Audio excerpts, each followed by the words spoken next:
Once you've got an empire, what do you do with it? And what did it feel like to be part of it? Well, clues can often be found in very surprising places.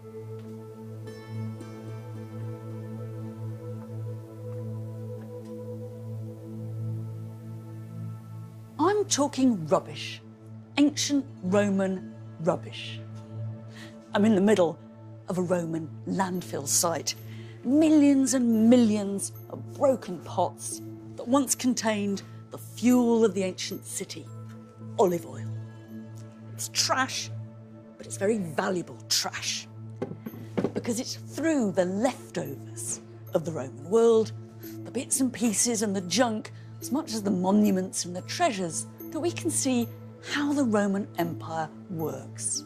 What feeds it? What connects it? Who are the winners and who are the losers?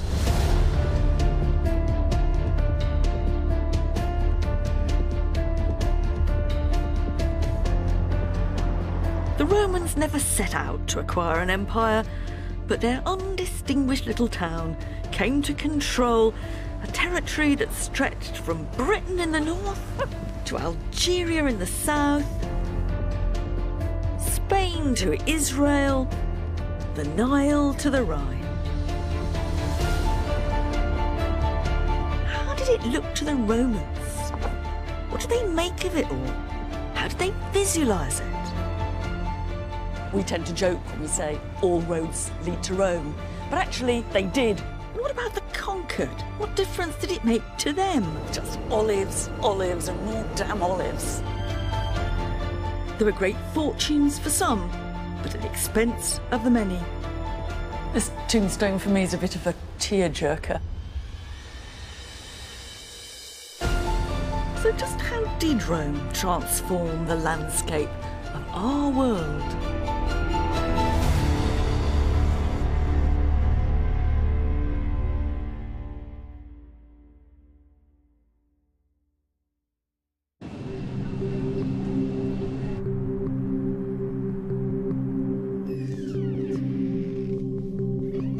For an extraordinary record of the scale and impact of the Roman Empire, I've come to see what must be one of the most remarkable and surprising leftovers from the Roman world. So I'm going to show you our freezer.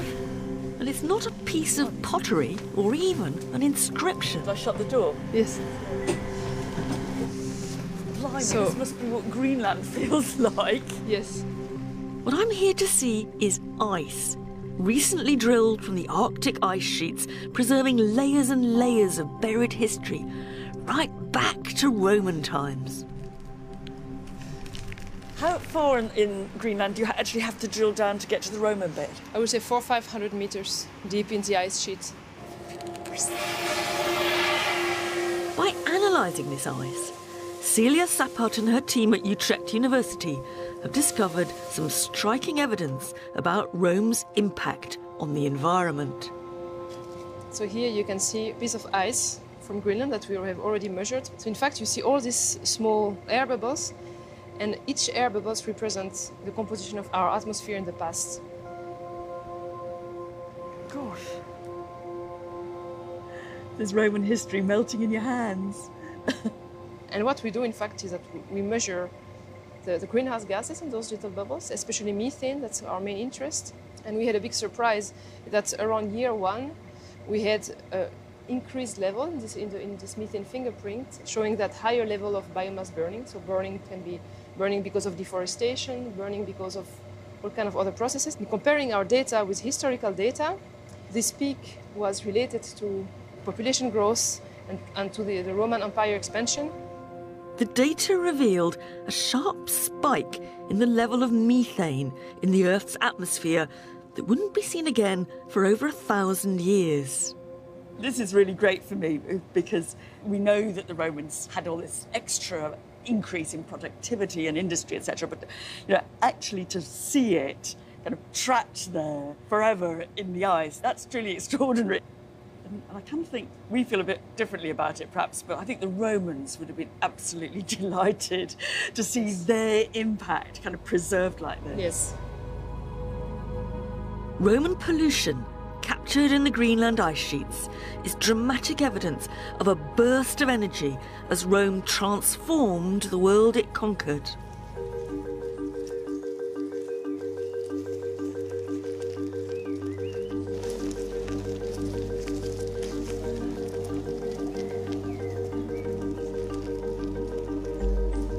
In southern France is another of the remaining traces of that transformation, the Via Domitia, the ancient road linking Italy to Spain. Because Rome built its empire from the ground up, connecting people and places in a way that had never been seen before. For us, roads almost stand for Rome. And actually, Roman roads still do lie underneath many of our own transport routes. But it's easy to forget quite how revolutionary it was to go from a system of windy local dirt tracks to great paved highways striking out across the continent. It wasn't that the speed you could go on them was that impressive. Still took even the fastest Romans about a week to go what we could cover in a day. But the idea that you could start out in Rome, get on a road, stick on it, and end up in Spain or Greece, that was entirely new. Like sinews crossing the empire, the Romans built a network of roads over 80,000 kilometres long, not only creating a new geography, but introducing an entirely new Roman way of thinking about the world.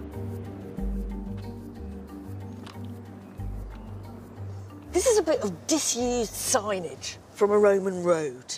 It's one of a series of milestones that were set every Roman mile, it's about 1.5 kilometres, along all the major routes. Most of the writing on it is actually the emperor's name and titles, so you know who to thank for this lovely road. Underneath is a big number 3. That means we're 3 miles from the nearest staging point. What's important about this is that you know exactly where you are. For the first time, you can place yourself in the world.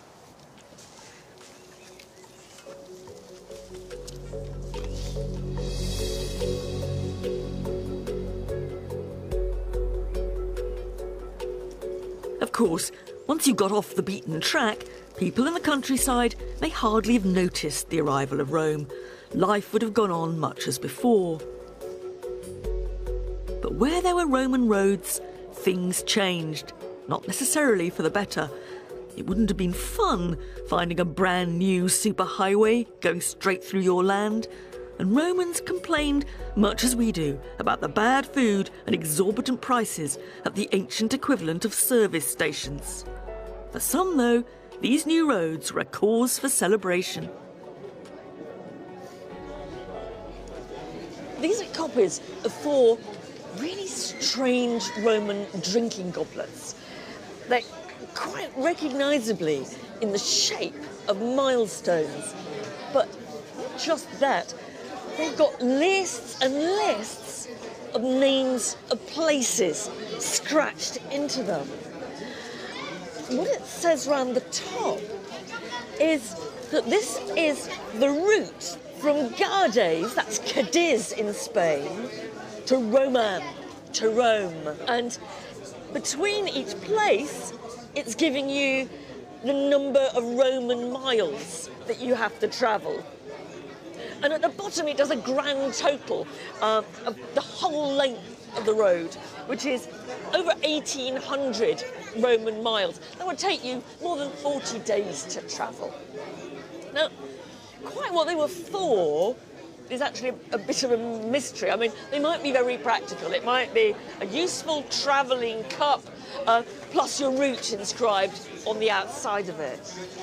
But I think it's rather more likely that they're either souvenirs of the road or a sort of celebration of the length and the splendour of this great road. Simple idea that you could find Romans drinking out of lookalike milestones really shows how sort of internalised that sense of road culture had become, which is exactly what I'm going to do. Salut, everybody.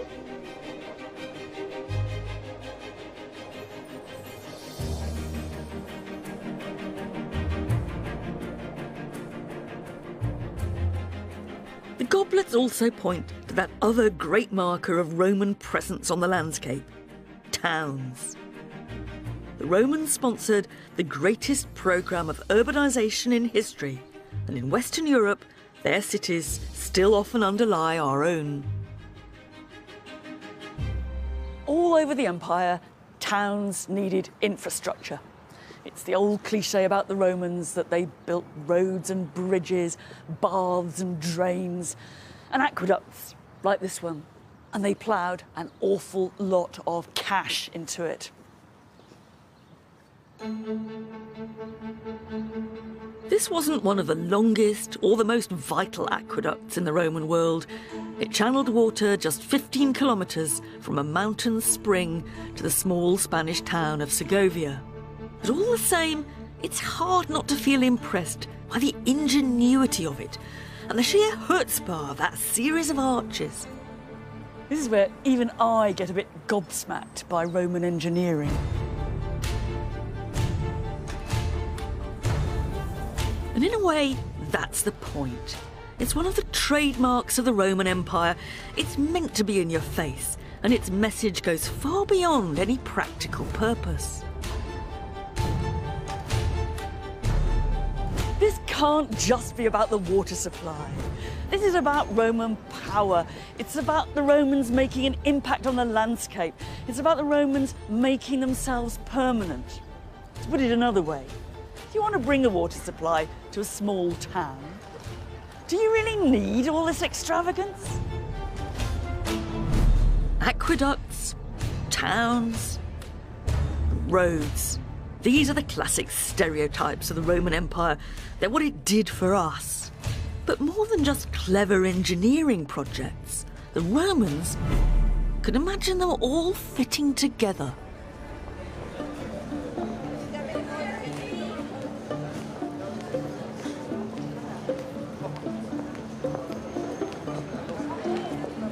This is a map of the Roman Empire. Oh, Right. An ancient map. It's a medieval copy of an ancient map of the Empire. Oh, medieval. But it's copying a Roman map, which doesn't survive. This is the only Roman map of the empire we have. Or actually, it's a copy of a 13th century copy of an ancient Roman map.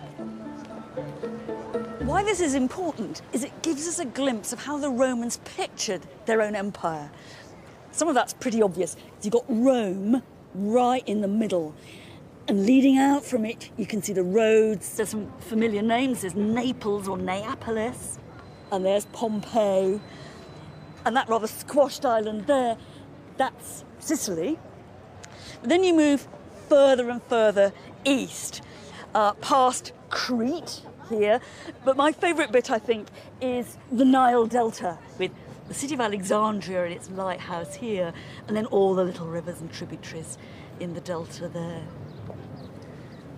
In some ways, this looks like a very mad representation of the world. It's all terribly squashed and it's not arranged north-south. But it's making more important points than that. It's saying that Rome is at the very centre. And what's important about the empire is its cities, its towns and its roads. We tend to joke when we say all roads lead to Rome. But actually they did. And they led away from Rome too. What the Romans are telling us is that theirs is a joined-up world.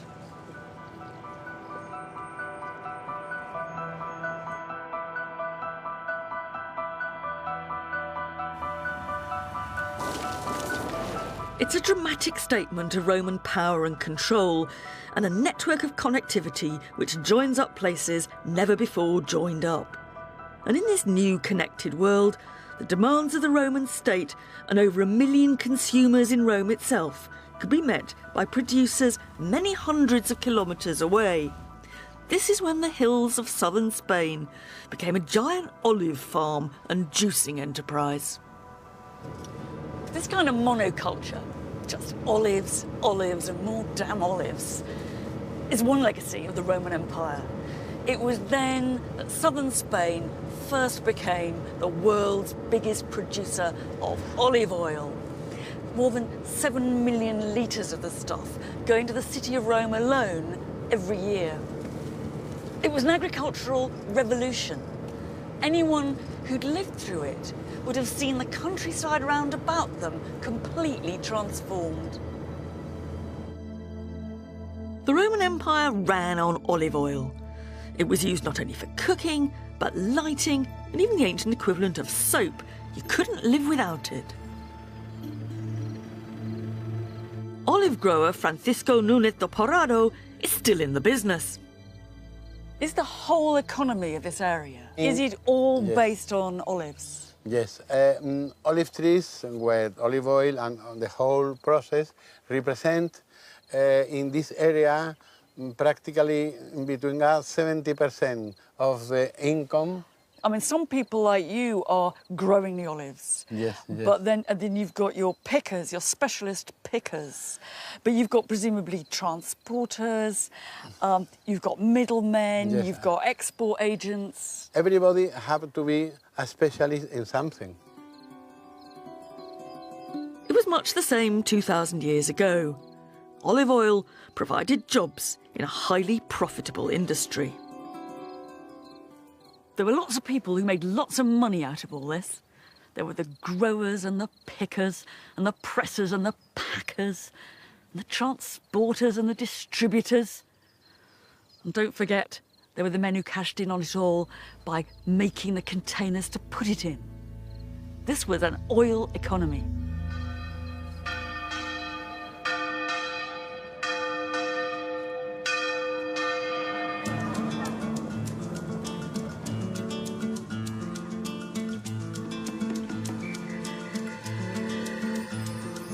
Shipping 7 million litres of olive oil to Rome and the wider empire each year required more than just trees and presses. You needed an entire infrastructure, whether in the form of warehouses, bottling plants or ports.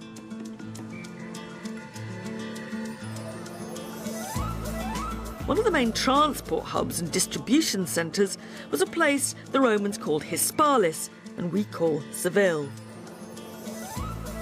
Built into the fabric of the modern city, unnoticed by most passers-by today, is an introduction to one of the Roman officials whose job it was to make sure the precious oil reached its final destination. This is a plaque put up in honour of a man called Sextus Iulius Possessor. And it's ended up, I'm afraid, in an extremely inconvenient place. Really what it is a description of Possessor's whole career. First of all, he seems to be stationed in Italy itself, looking after the incoming supply of oil from both Africa and Spain. But then he moves out to Seville to a job which is described as procurator, somebody who's in charge of the Ripam Baitis, the riverbank of the River Baitis, an interesting case of how Roman imperial administration works. They never have very many people on the ground, but they do get men into place in key areas. And here we've got Possessor, I think, as a safe pair of hands in Seville, making sure that nothing goes wrong with the supply of oil to Rome from this end. Of course, ultimately, this was all for the benefit of Rome. But a more complex exchange was taking place too. As olive oil flowed to Rome, money flowed into Spain. And there's evidence in the branding stamped into the oil jars themselves that this new wealth allowed some people access into the politics of Rome itself. This is a particularly tantalising example because the stamp here reads very clearly Port, P-A-H. That's port short for portus, or probably river warehouse, of someone called P.A.H. And one thing we know is that the father of the Emperor Hadrian had those initials, Publius Aelius Hadrianus.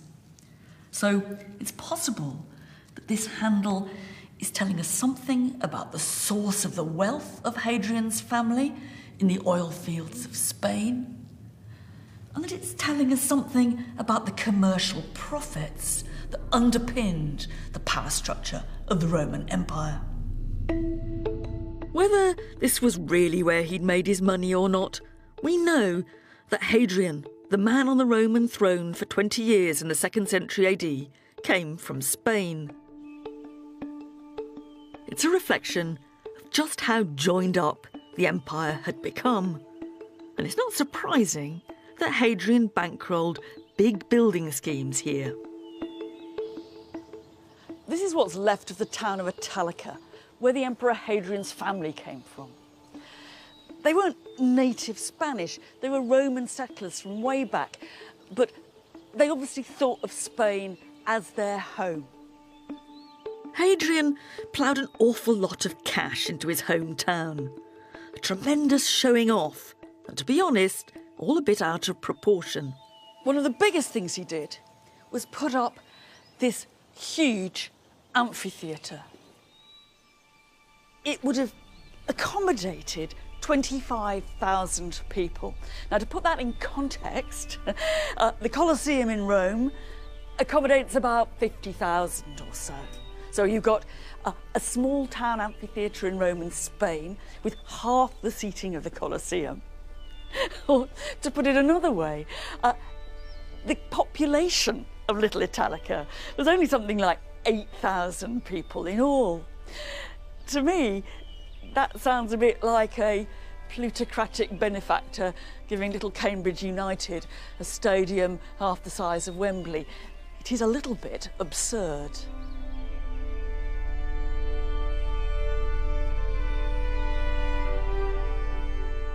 We're now, almost in the centre of the arena. This is where the gladiators would have fought, where the wild beasts would have been slaughtered. And right in the middle here, you've got a sort of mini version of what you find in the Colosseum itself. The underground cellars where the gladiators and the animals would have waited to come up into the arena through trapdoors in the floor.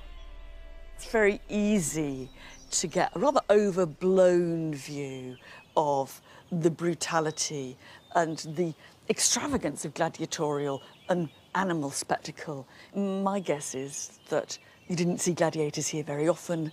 You certainly didn't see very many exotic wild beasts. They did put on performances, perhaps once a year, on Hadrian's birthday, be my guess. Because the real point of this monument was not actually entertainment for the locals of whatever sort. The real point of this monument was to stamp the image of Hadrian on his native city.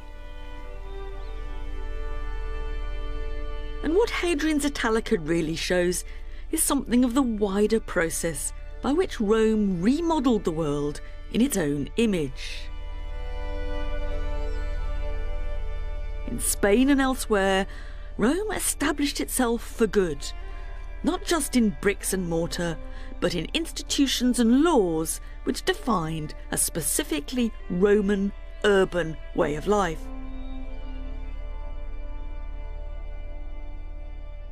These bronze tablets are just covered in columns and columns of writing. And what that writing is a constitution devised in Rome for a Roman town in Spain. I mean, really, it's a series of do's and don'ts for how to be a Roman town abroad. Here's one about what the local officials called the aediles should do. Now, they're supposed every year to put on some nice plays in the city, ludi skyniki. They have to pay no less than 2,000 sesterces, that's twice a soldier's pay, from their own money, de sua pecunia, and they might just get a grant of 1,000 sesterces from public funds if they do that. So here we got our generous local officials obliged to give us a theatrical display. Everything from seating arrangements at public events to the speaking time allotted to accusers and defendants at trial are outlined in this document, and many have a familiar feel. There's a great bit here which is about, well, in our terms, it's about electoral expenses. It says, if you are standing for office, if you're a candidatus, what you mustn't do is lavish expensive meals on people in order to encourage them to vote for you. Although it is allowed to give 9 people a meal on one day, but no more than that. After that, it's bribery. That's the kind of level of micromanagement that the Romans are trying to impose. From roads to aqueducts, civil servants to public performances. In this kind of empire building, cash was as important as armies. In the ancient world, if you needed cash, you had to dig for it. Southern Spain wasn't entirely olives. There were plenty of riches in the form of silver to be unearthed here too. Ex-miner and local archaeologist Saturnino Aguera is taking me to see evidence of the Roman operations here. 2,000 years ago, this would have been an industrial landscape heaving with people. One Roman who actually visited reckoned that there were 40,000 men working for the mines in this area.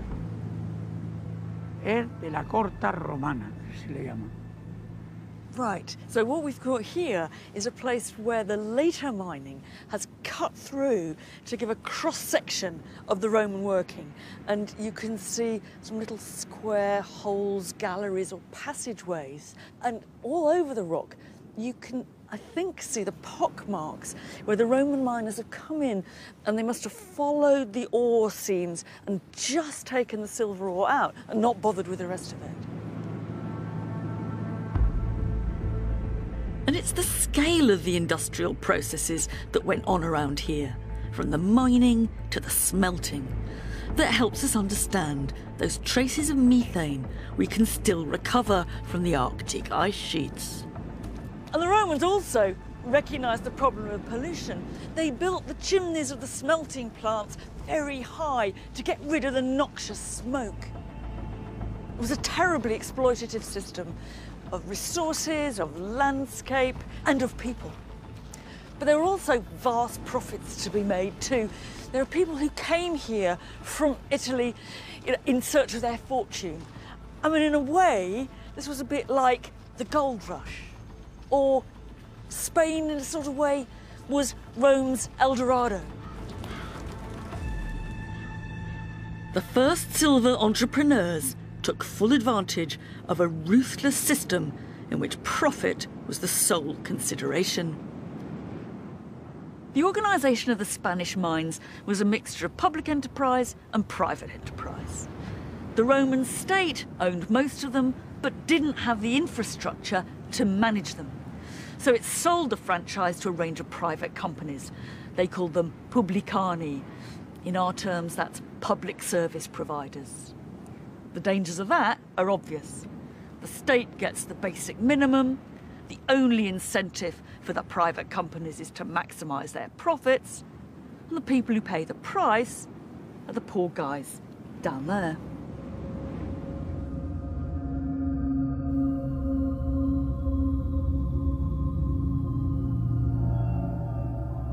We've got to imagine hundreds of people underground, all toiling to get the ore out and using pretty rudimentary tools. This is a Roman pick, and you have to imagine that there's a wooden handle here, and you're picking at the surface of the rock like that.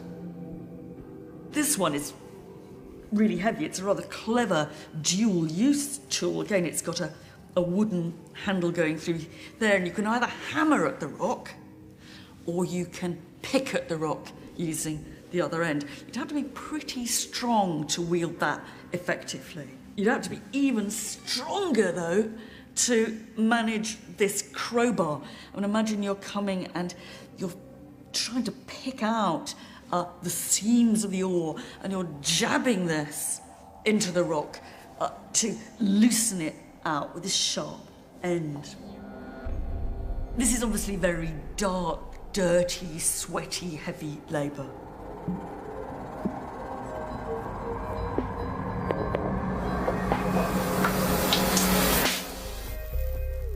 And it's a reminder that beneath the surface of this sparkling new empire, there were the silent underclasses keeping the wheels in motion. This tombstone for me is a bit of a tearjerker. We read about Roman children being used in the mines as workers, but here we actually seem to meet one. He's a little boy called Quintus Archulus, and he lived to be just 4 years old. There he is, he's got a little tunic on, he's got a pick in one hand and a basket in the other. He's all set for work in the mine. We don't actually know that that's where he died, although many children must have. What we do know is that it is as a miner that he's being remembered.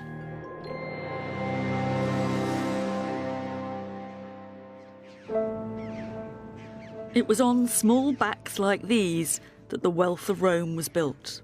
The silver he helped to mine minted into the currency of empire. What most of this Roman silver went into was coin, things like this. One Roman estimates that each year in this area they got 9 million of these. That's an enormous impact on Roman economy and society. You can buy an awful lot of aqueducts and armies for 9 million of these. But what's amazing is that these coins came to be used all over the Roman Empire. Same denomination, same designs. Jonathan Williams is an expert in coins and deputy director of the British Museum. These are two very similar coins of the Emperor Hadrian, distinctive face there, and Hadrianus Augustus. That's right. They are very, very similar. They're both Roman silver denarii, the lifeblood in many ways of the Roman currency system. Both of that have Hadrian on, very similar. They're the same value, same amount of silver, but they were found at completely opposite ends of the earth. This one here was found in Bletchley in southern England, and this one was found in southern India. Britain, of course, inside the empire, India, outside the empire. But loads of trading links. Absolutely. Does that mean that, in a sense, what Rome has done is created a unified internal economy and coinage system? We've got monetary union, really, in the Roman Empire. It's a single currency union when you're talking about the gold and the silver coins particularly. Those are the ones, as we see here, that circulate throughout the Roman Empire and beyond. Everybody wants good Roman gold and good Roman silver. But what you do have, of course, the other way in which the currency unifies the empire is that they've all got the head of the ruling man, and it's his head being seen and used and noticed and commented upon from Britain all the way through to India. That's one of the key unifying factors about the Roman Empire, together with all those statues and all those other things.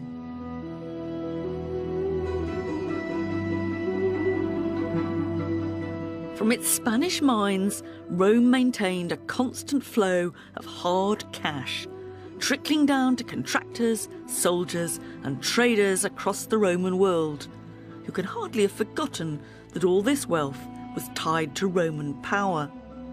In return, Rome became the focal point for all the empire had to offer, drawing in taxes, talent and the raw materials to build the imperial city we know today. And one of the highlights, still standing in all its glory, is the Pantheon.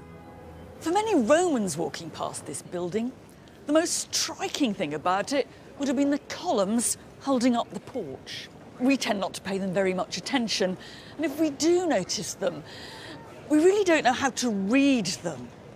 But they're actually one of the loudest boasts you could make about imperial power. That's partly because they're monoliths. They're carved out of a single piece of stone, and Just think how difficult that would be to do without them breaking or cracking. But it's also the material itself.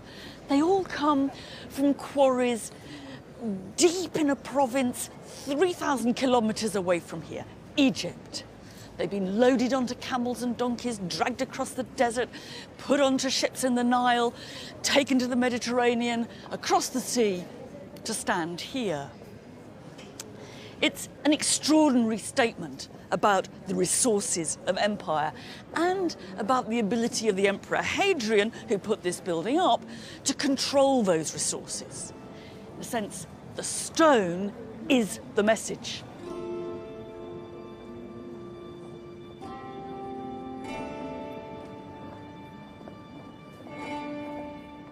But even emperors couldn't control everything. If you look hard at the building, you'll see some awkward mismatches, some odd misalignments, which make it look as if the architects had been expecting columns a few metres taller and had to make some last-minute adjustments when smaller ones arrived. Maybe the quarry just couldn't supply what was asked for. Or maybe some poor devil got the order wrong. I wouldn't have liked to have been him.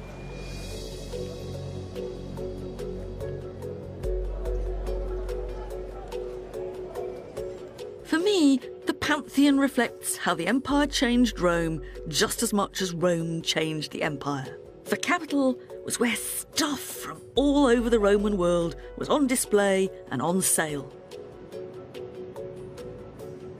And at the centre of this world was the Mediterranean itself, Rome's internal sea. It was much quicker and cheaper to bulk transport goods by water than by land, and the Mediterranean became a busy highway with cargo ships laden with things from grand granite columns to humble objects of daily life. Everywhere you went in the Roman Empire, you'd have found people eating and drinking out of shiny red pots like this. And you still find them stacked on museum shelves everywhere from Hadrian's Wall to North Africa. Most of us, and that's me included, just walk past them without a second glance. But actually, they're what's left of the most extraordinary case of Roman mass production. Most of them are pretty plain, but this one's got a more exciting decoration. It's got pictures of the goddess Diana having a bath and being spotted by the unfortunate Actaeon, who gets attacked by his dogs as punishment for having seen the goddess with no clothes on.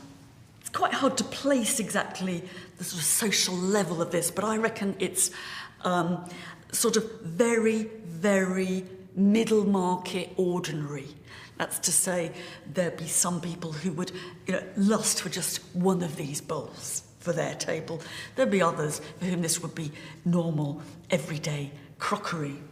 What's really important about all this is the simple fact that it just got everywhere. When people dig us up in 2,000 years' time, I guess they'll find loads and loads of fizzy drink cans and identical trainers across the world.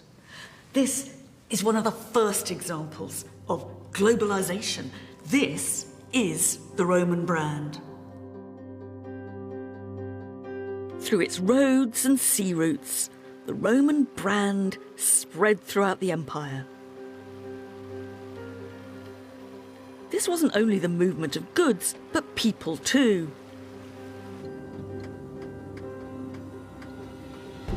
In the remote town of Hercules in modern Turkey, we find the remarkable tomb of a man who seems to have made the most out of the opportunities of belonging to the new Roman world. This is a wonderful story of an exciting life on the high seas. It's the tombstone of a man called Flavius Xeuxus, and he says that during his life he has sailed around the promontory of Cape Malia, that's the very southern tip of Greece, between here in Turkey and Italy 72 times. So what's he doing? Well, Hercules was the textile capital of this part of Turkey. And he can only have been going from here to Italy to flog all the things they were making. But what's interesting is what he chooses to put on his tombstone to sum up his life are those dangerous 72 journeys.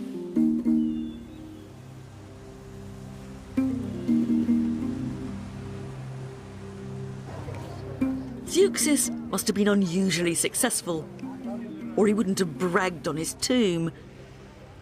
But for someone like him, the Roman Empire made the world simultaneously bigger and smaller.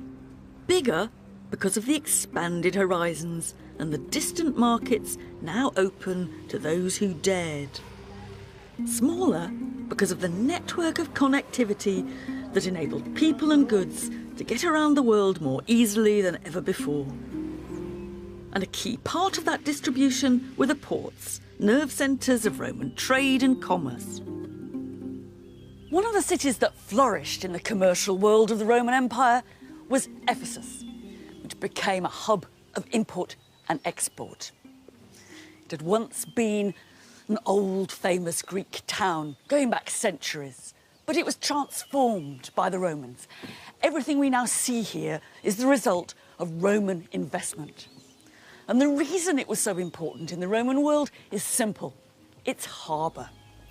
Imperial trade needs more than ships and merchants. It needs well-functioning harbours.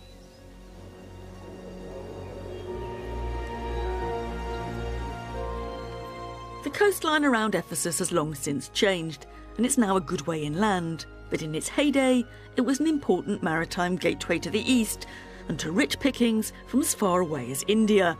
A reminder that the Roman world was much bigger than the Roman Empire. And Ephesus would have felt like the whole cosmos had descended here. People from everywhere speaking as many languages on the streets then as they do now. A city of 250,000. Not just those that lived here, but people coming and going. And everyone busy, busy, busy. The honest guys doing a hard day's work, the cheats and the chancers, the go-getters and the bureaucrats, and of course, the money makers.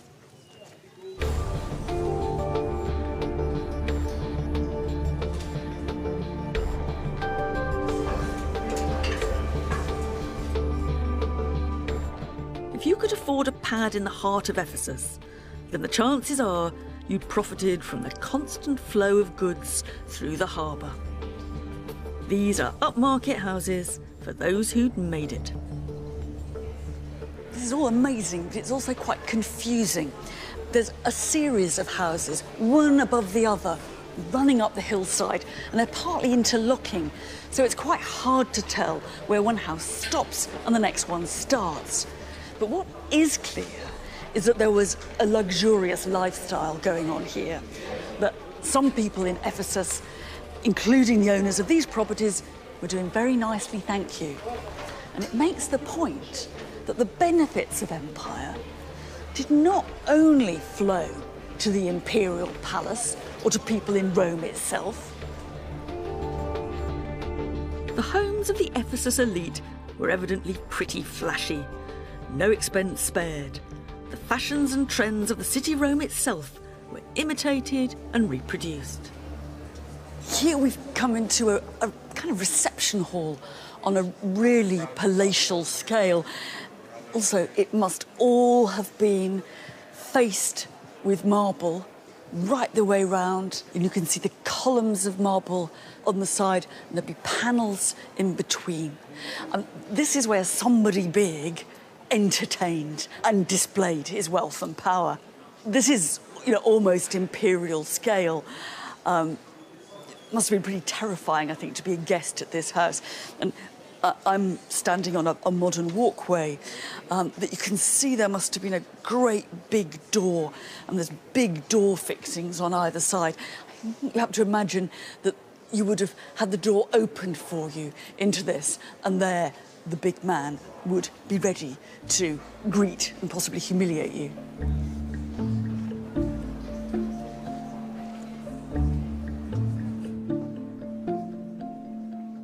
The things that came from the temples of Ephesus really live up to that classy Roman style. So too do the things from the terraced houses. One of the highlights are some exquisite, if to my taste slightly militaristic, ivory plaques showing the emperor on campaign. But across the board, the finds here really are top of the range, the best that money could buy.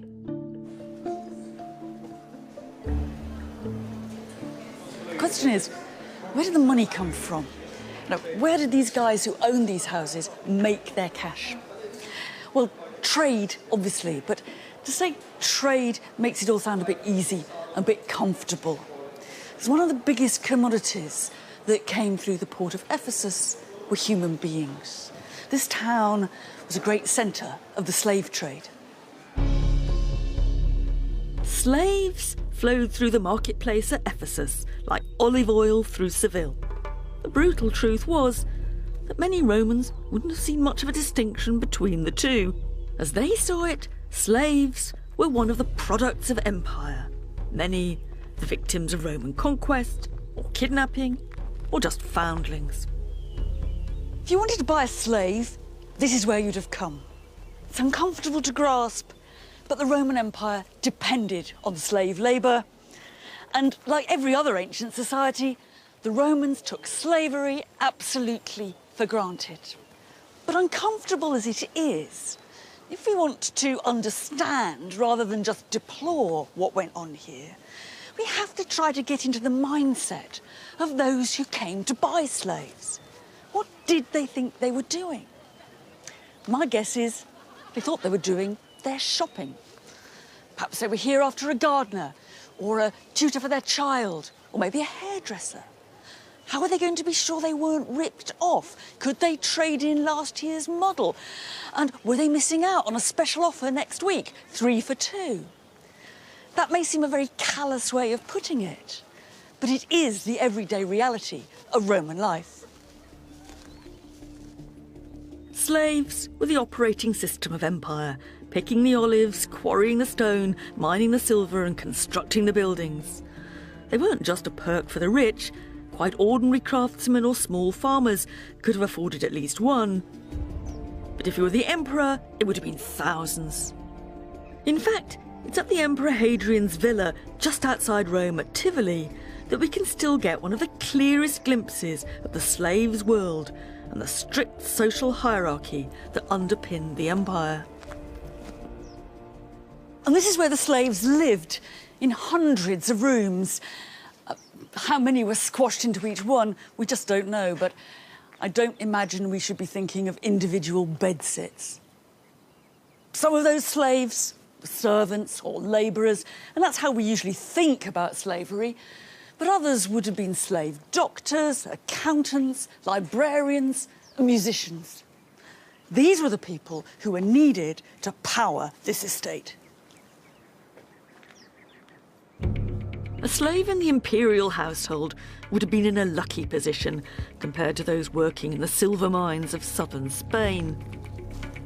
But the truth is, we can't ever see it from their point of view because they haven't left any account which gives their side of the story, so all we can do is imagine it. This is where some slaves spent most of their working lives, downstairs, in a network of dark service tunnels, beneath the grand, airy quarters upstairs. The people scurrying about down here were always meant to be invisible, and they've remained pretty much invisible to us, largely because they've left no trace behind them. For me, this underground world is a powerful symbol of one very nasty side of Roman slavery and exploitation. But before we feel too much moral superiority coming on, it might be worth reflecting how many invisible people there are beneath the surface of our world too.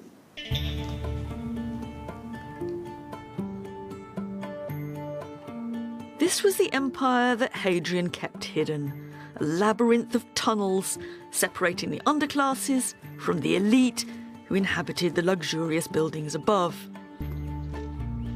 This was the empire that Hadrian wanted to present to the world, and it was built very deliberately to do just that. Even after almost 2,000 years of plunder and exposure to the elements, it's at Tivoli that we can still see, better than anywhere, Hadrian's own vision of the empire, in the biggest palace the Roman world had ever seen. If you came to visit the Emperor Hadrian in his great villa, this is the approach you'd have taken. And pretty impressive it was too. Big flight of stairs leading up to the monumental gates, and on each side, fountains playing, a niche for statues, and there'd probably been some burly guards. In fact, villa is a dreadful understatement. Even palace doesn't quite get it.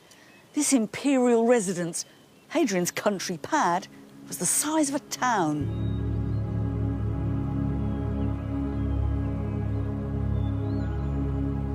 Once you'd passed security and got your foot in the door, the sheer scale of the place and the luxury would have been dazzling. The baths, the libraries, the miniature theatres. Not that you'd have found Hadrian here very much, though. More than any other Roman ruler, he was off for years, touring his empire. Hadrian was always getting on the back of his horse going somewhere. He was one of the greatest tourists of the Roman world, and half of his 20-year reign he spent on the road. What he saw, the monuments, the temples, the exotic highlights of the provinces, he reproduced, replicated and copied at Tivoli.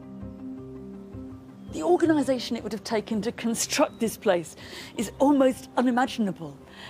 The builders themselves were only a part of it. There were the people who sourced the material, who placed the orders, the architects, the accountants and clerks, and the dinner ladies who catered for the whole team. I don't know if anybody's ever actually counted the total number of bricks in Hadrian's villa.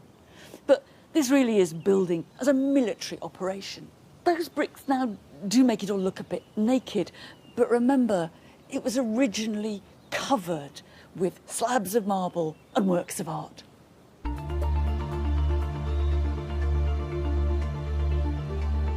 It's difficult to visualise it today, but Tivoli's interiors must have been amongst the most lavish in the Roman world. Just a few broken pieces of marble have been unearthed, giving us a snapshot of what it might have looked like. Conservationist Barbara Caponera has the tricky task of trying to put the jigsaw back together. Sometimes you can get to see what covered those bare brick walls. And this is an amazing image of a horse and a charioteer or his rider. There's the horse's tail here and his leg there. It's all made on the kind of same principle as a mosaic, but with larger pieces. So this is marble, and the horseman's belt is made out of blue glass. And it was surrounded by a frame, so it's kind of like a painting on the wall. These marbles have been brought in from all over the empire. The horse's body is a rich yellow marble that we know comes from Tunisia. And one of these other fragments here is a great green marble that was from Greece, actually in the area around Sparta. What else have you got, Barbara? È un listello ed è in porfido, e il porfido viene dall'Egitto. Right, so this is porphyry from Egypt, and it can go next to Tunisia. And this is another very bright red orange marble that comes from Greece, that goes next to Sparta there. It's almost as if we've got a map of the empire in marble on the walls and the floors of the villa. Tivoli echoes Rome's imperial possessions. Here, statues representing Rome with its mythical founders, Romulus and Remus, sit side by side with the god of the river Nile, representing Egypt. A visual reminder of how far and wide the emperor's domain stretched. At the Pantheon, Hadrian had displayed his power to control the resources of empire. But here he went a step further, trying to evoke on his own estate some of the most admired monuments and landscapes of the provinces, including a slice of Egypt. This was perhaps the swankiest dining room in the whole of the Roman world. Have to imagine the select few guests reclining here, surrounded by water, and picking up the delicacies from little boats floating in front of them. But they weren't just eating five-star food in a lavish setting. They were eating in a replica of one of the most famous monuments of the province of Egypt. Because Hadrian's project was not simply to create a luxurious lifestyle for himself. It was to make the empire seem to converge here, whether by sucking in its resources to this one place, or by literally recreating the wonders of his world on his estate. To tour the villa must have been like touring the empire. This was the empire in microcosm.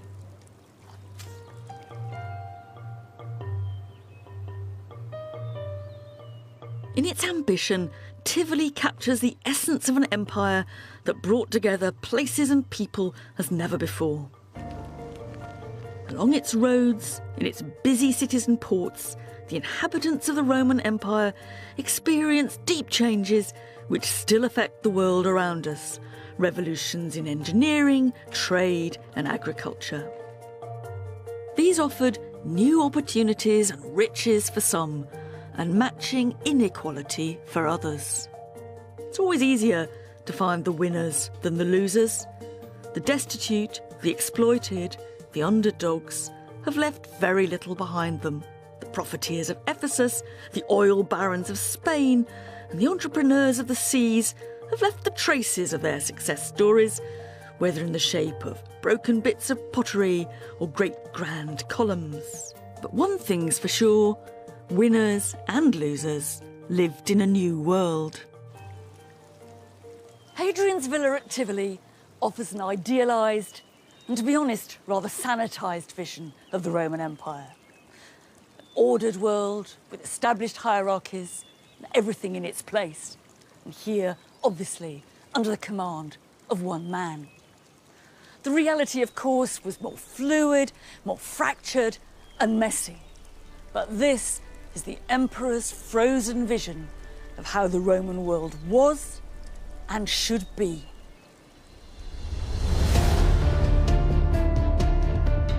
In this new joined-up world, what did it really mean to be Roman?